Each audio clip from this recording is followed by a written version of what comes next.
পরে দেখো আমি এর মধ্যে এই ভাজা করা আলু,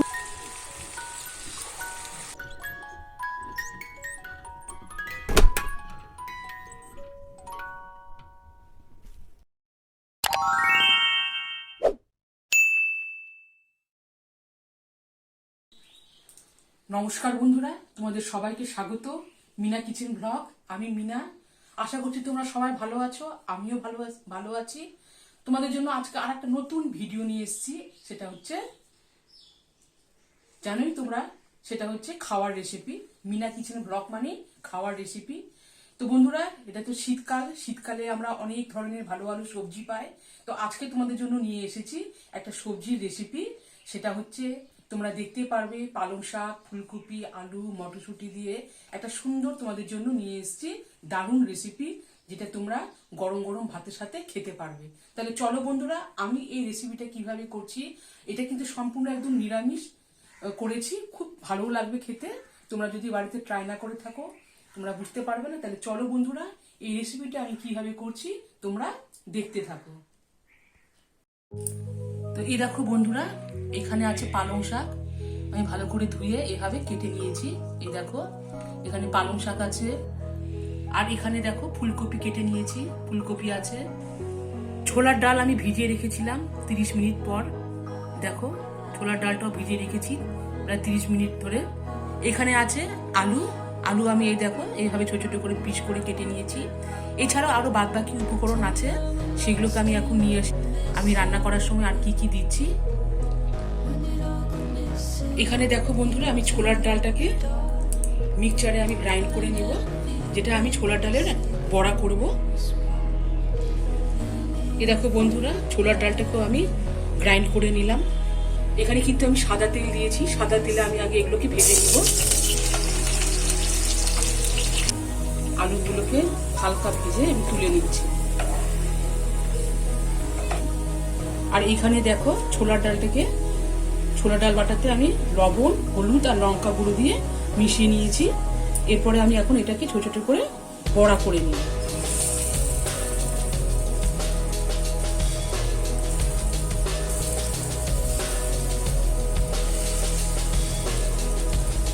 এই দেখো বন্ধুরা, বড়াগুলো আমি ভেজে নিচ্ছি।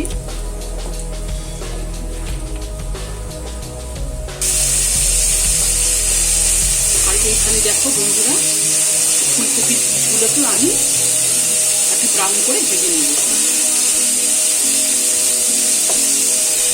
এখানে আমি ফুলকপিটা পরে দিলাম এই জন্য, কারণ ফুলকপি যখন ভাজা করবো না তখন খুব তেল খেয়ে নেয়। ওই জন্য আমি সবার থেকে ফুলকপিটাকে ভেজে নিলাম। এই দেখো বন্ধুরা, ফুলকপিও হালকা করে আমি ব্রাউন করে নিয়েছি, দেখো ভেজে নিয়েছি। এবারে এই ফুলকপিগুলোকে আমি তুলে নিচ্ছি।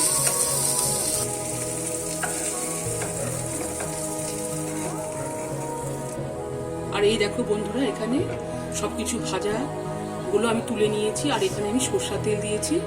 এবারে এখানে এই তেলের মধ্যে আমি 3টে শুকনো লঙ্কা দিচ্ছি। আর এখানে গোটা গরম মশলা ফোড়ন দিচ্ছি।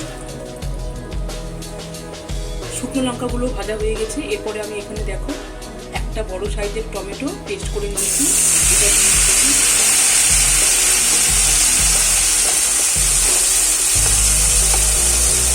এরপরে এখানে দিয়ে দিচ্ছি, দেখো স্বাদ অনুযায়ী লবণ দিচ্ছি, দিয়ে দিচ্ছি হলুদ,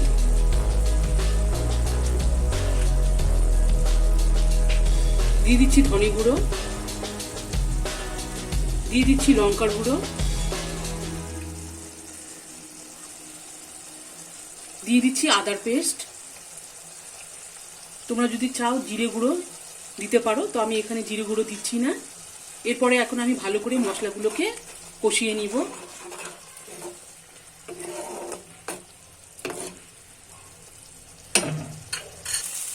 তো এই দেখো বন্ধুরা, মশলাগুলো আমি কষিয়ে নিয়েছি। এখন আমি এর মধ্যে পালং শাক দিয়ে দিচ্ছি।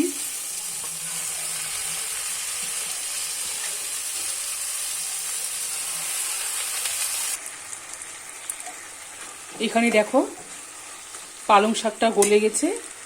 এর মধ্যে এখন দেখো আমি কড়াইশুঁটি দিচ্ছি।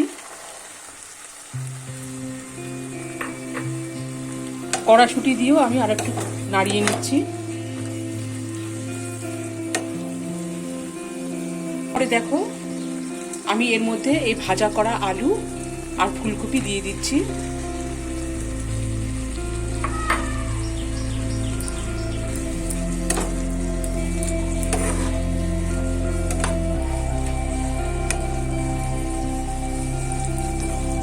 এরপরে আমি আরো ভালো করে নাড়িয়ে নিব।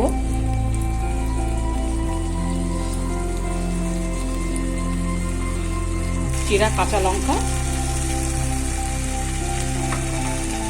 কাঁচা লঙ্কা দিয়ে এবারে আমি আর একটু ভালো করে নাড়িয়ে নিচ্ছি।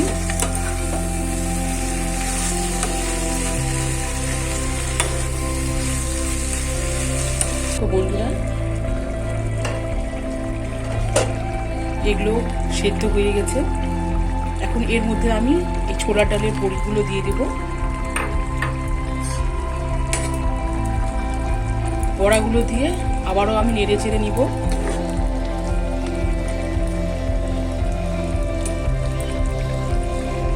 এরপর এতে আমি সামান্যখানি চিনি অ্যাড করছি।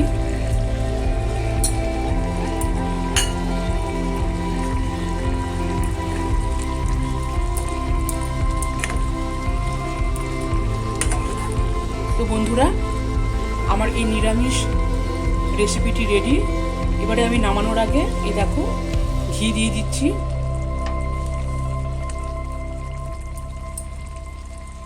ঘি দিয়ে এবারে আমি হালকা আছে মিনিমাম 2 থেকে 3 মিনিট রেখে দিচ্ছি, আর এই রেসিপিটাও রেডি।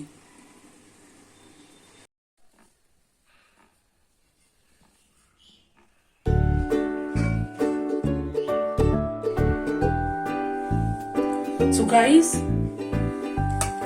নিরামিষ রেসিপিটা আমার রেডি। আর এখন দেখো গরম গরম ভাত, আর এই দেখো রেসিপিটাও রেডি হয়ে গেল। তো গরম গরম ভাতের সাথে যে কোনো তরকারি খুব ভালো লাগে, সেটা রান্নার উপর ডিপেন্ড করে। তাহলে দেখো বন্ধুরা তোমাদের কেমন লাগলো অবশ্যই লাইক কমেন্ট এন্ড শেয়ার করবে, আর আমার চ্যানেলটিকে তোমরা অবশ্যই সাবস্ক্রাইব করে দিয়ে আমার পাশে দেখবে। আর যারা নতুন ইউটিউব খুলেছো তারাও প্লিজ প্লিজ প্লিজ আমাকে সাপোর্ট করো, আর এবং আমার ভিডিওটি তোমরা দেখতে থাকো। আজ তাহলে বন্ধুরা এই পর্যন্তই। সবাই ভালো থেকো, সুস্থ থেকো।